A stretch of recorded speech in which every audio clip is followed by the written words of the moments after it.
নমস্কার, সকল দর্শকদেরকে আমার এই চ্যানেলে স্বাগত জানাচ্ছি।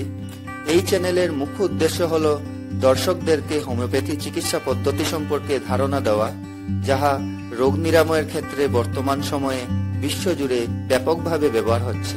দর্শকদেরকে অনুরোধ করছি যে আপনারা যেন ভিডিওটি স্কিপ না করে সম্পূর্ণ ভিডিওটি দেখেন, কারণ এই চ্যানেলে হোমিও ঔষধ পরিচয়ের নামে প্লেলিস্টে দেওয়া ভিডিওগুলির মাধ্যমে আমি প্রসিদ্ধ হোমিও ঔষধ সমূহের সাথে আপনাদেরকে পরিচয় করিয়ে দেওয়ার চেষ্টা করব। আজকের ভিডিওটিতে যে হোমিও ঔষধটি নিয়ে আলোচনা করব সেটি হলো অ্যালোসোকোট্রিনা। আমাদের মনে রাখা উচিত হোমিও ঔষধ নির্বাচনে রোগীর মানসিক লক্ষণসমূহ খুবই গুরুত্বপূর্ণ। তাহলে চলুন প্রধান লক্ষণসমূহ থেকে প্রথমে মানসিক লক্ষণসমূহ নিয়ে আলোচনা করা যাক। শরীরের ভারসাম্য পুনঃপ্রতিষ্ঠিত করতে সাহায্য করার জন্য ইহা একটি চমৎকার হোমিও ঔষধ, যেখানে রোগ এবং ওষুধের লক্ষণগুলি অনেক মিশ্রিতভাবেই প্রকাশ পায়। অ্যালো রোগীর প্রধান মানসিক লক্ষণসমূহ হল রোগী খুবই অলস প্রকৃতির, মানসিক ও শারীরিক পরিশ্রমের থেকে নিজেকে দূরে সরিয়ে রাখে। অ্যালোসোকোট্রিনা রোগীর অন্যান্য লক্ষণসমূহ হল মলদ্বারের অক্ষমতা ও অসারে মলত্যাগ, হলুদ বর্ণের দুর্গন্ধযুক্ত ভেদ অর্থাৎ মল নির্গমন, প্রাতঃকালীন উদরাময় অর্থাৎ ডায়রিয়া, মলের ব্যাগ হওয়া মাত্রই মল নির্গমন।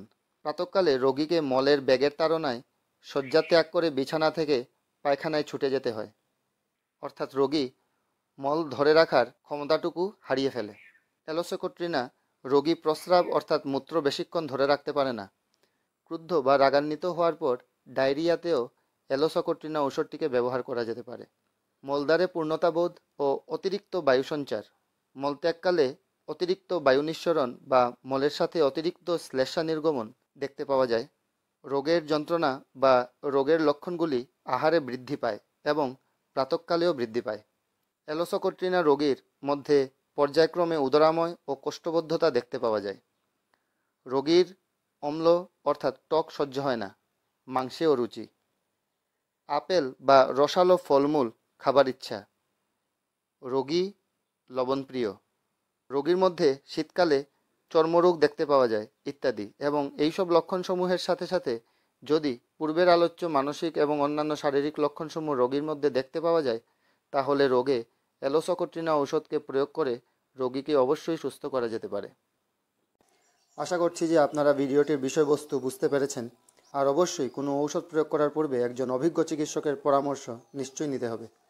হোমিও ঔষধের ব্যবহার এবং হোমিও চিকিৎসা পদ্ধতিকে ভালোভাবে চিনতে আর জানতে হলে হোমিও জগতের সর্বশ্রেষ্ঠ এবং খুবই লোকপ্রিয় 4টি বইয়ের অধ্যয়ন করাটা খুবই প্রয়োজন।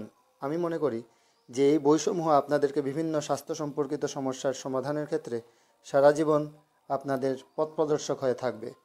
বই 4টি হলো materia medica, organon of homoeo medicines, homoeo repertory এবং অ্যালেন স্কি নোটস, যা আপনার পছন্দের ভাষা অনুযায়ী বইসমূহের লিঙ্ক ভিডিও ডেসক্রিপশনে আমি দিয়ে দিয়েছি। আপনারা চাইলে আপনাদের পছন্দ অনুযায়ী লিঙ্কে ক্লিক করে বইগুলোকে কিনতে পারেন।